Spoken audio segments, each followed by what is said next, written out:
Hi, Gene here with today's thought, which is on the IRS whistleblower hearing that happened yesterday. So you're seeing this 2 days after the hearing, but I hope my thoughts will still have some meaning for you.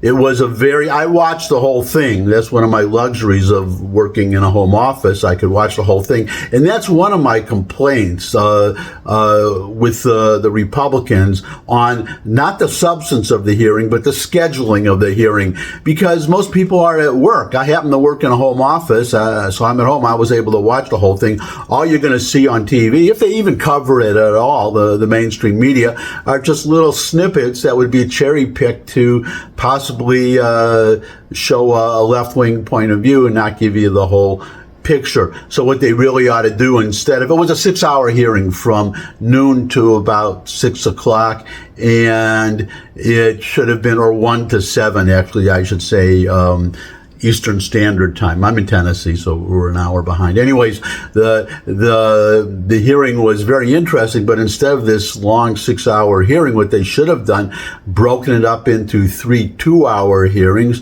and had them in prime time, starting at 6 o'clock or 7 o'clock, when people are home from work and could watch the entire thing. Remember the January 6th committee that was going after Donald Trump, and they held that was during prime time, and the TV stations set aside their programming to show the whole thing. I wouldn't expect that all these liberal stations to do that for conservatives, but at least you'd be able to watch it on the internet. So that's my advice in the future. Break up the hearings into 2-hour segments and hold them in the evening when people can see them. So now getting on to the substance of the hearing, it was, well, they had one of the problems they had, that the Democrats did, if you believe in identity politics, which is the linchpin these days of the Democratic Party. One of the whistleblowers was already known, and the other one was a Mr. X. He didn't identify himself until the day of the hearing. At the hearing, and it turns out he's a gay Democrat. He's a gay Democrat married to a man. So that gives him extra credibility for Democrats, I would guess, or it makes him harder to argue against, because he said, I'm a Democrat, I'm gay, but I'm seeing all these miscarriages of justice, slow walking, double standards, putting all these obstacles in our way to investigate, to investigate Hunter Biden. But it was clear from their testimony, and that's the problem the Democrats had, the real problem, which I'll get to in a moment, which are they're highly decorated. One had 14 years of experience. I forget how. The other one about the same thing, 12, 13 years. And they were at the top of the game, and they were very highly regarded. They've gotten awards, or at least one of them has gotten an award. So their credibility was really unimpeachable. And they brought all these, they just described what was happening, and how they were stopped. Number one, how they were stopped from investigating anything. They could investigate a little bit about Hunter Biden and his taxes, but nothing that would lead to Joe Biden. That's what they testified. They said we had several leads, several threads that we needed to follow, and we weren't allowed. For instance, we weren't when they questioned, I believe it was Rob Walker.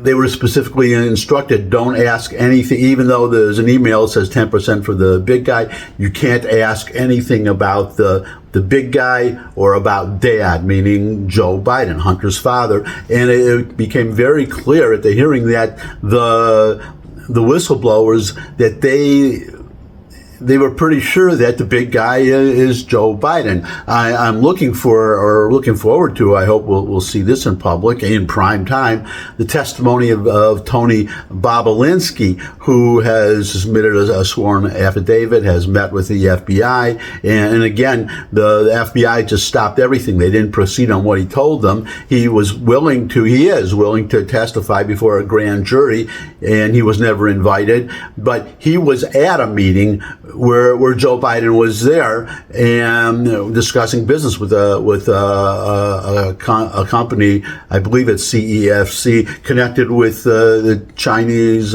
Communist Party. So that was number one. They were stopped from pursuing all these leads. That's number one. Number two, they were retaliated against. One of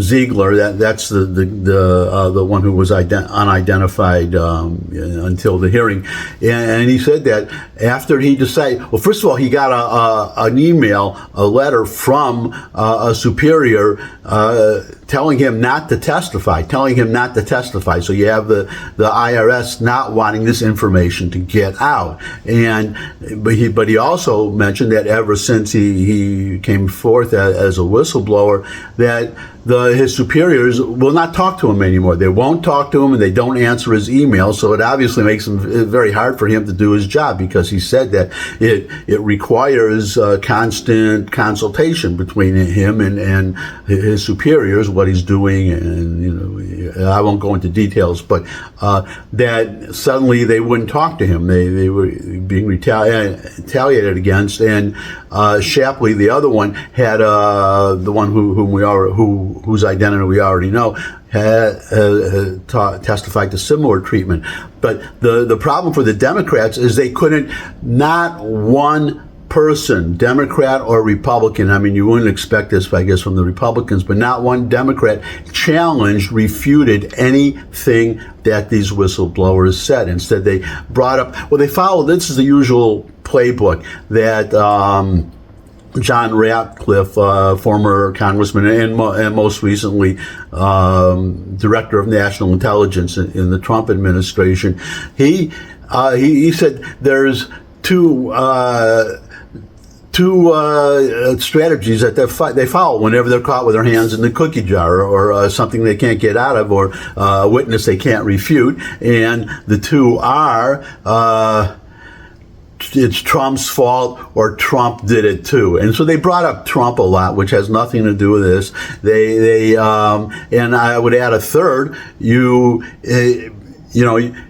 Trump did it too. It's Trump's fault, but also bring up the race card. And so one person, it was only the black Congress people, two or three of them they just brought up race. They said, well, you're talking about two-tier justice, and how the Hunter Biden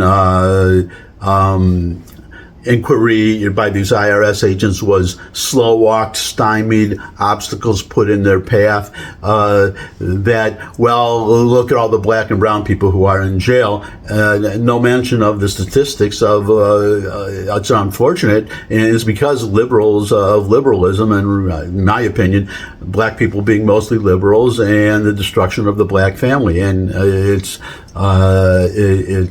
it's too bad, but what you're having is a lot of young boys growing up without a father and going out and committing all these crimes. They're committing most of the crimes, unfortunately, but that's the fact. And if you're black, I mean, they prey on black people in black neighborhoods. So if you're a black law-abiding citizen, you want these bad apples in jail, which is why this idea of defunding the police, you have the Black Lives Matter movement, you have liberal white people, which I'm going to get to in a second, entitled liberal white people calling for defunding the police. But the black people, and I speak from experience, I lived in Harlem, the last place I lived before where I live now, Harlem, New York, for 11 years. So I know the people there. They're all good people, and the ones I met. But they care about law and order the same as anybody else. But I'm going to show you a video now from, they keep talking about this. There's a double tier and one standard for black people and, and poor people, which that's what, even though these are highly paid Congress people, and you talk about racism or reverse, these are black people, black congressmen who they seem to equate being black with being poor. So they say, this hurts poor people, and they mean black. Well, there are lots of black successful people. When I used to work in a former life as a word processor at a financial firm, Smith Barney, they my manager above me was black. I mean, it's just a ridiculous argument. And to see how the hypocrisy of this argument, I'm going to show you a video now from Anna Paulina Luna. She's a congresswoman, and obviously by her name, her last name, she's Hispanic, and she called them out, the Democrats, on their hypocrisy in the most wonderful, irrefutable way. And I'm just going to show you the video. So here's the video. Joe Biden's son, which I think it's important to note that many of my colleagues try to make this about race and saying that there's a two-tier justice system for black and brown people, and yet we are investigating, according to their terms, a man of white privilege who is being aided and abetted by this administration and being criminally covered for by the Department of Justice, and yet somehow that's not supposed to be a topic of discussion. Is that hypocrisy or is that not hypocrisy? She's exactly right. They're talking about the disparity in justice for black and brown people, people of color, compared to white people. And here they are defending a very privileged white male who happens to be the son of the president of the United States. I mean, the hypocrisy is so out there that I just had to show this to you. So I showed it to you. That's my thought for today, or all my thoughts for today. Thanks for stopping by. If you could subscribe, that would really be great. Share this video with anybody you think would benefit from it, or even if they wouldn't benefit from it, show it to them anyway. Who knows? You might change your mind. But most of all, come back and see me again. We'd love to see all of you again. And until I do see all of you again, bye.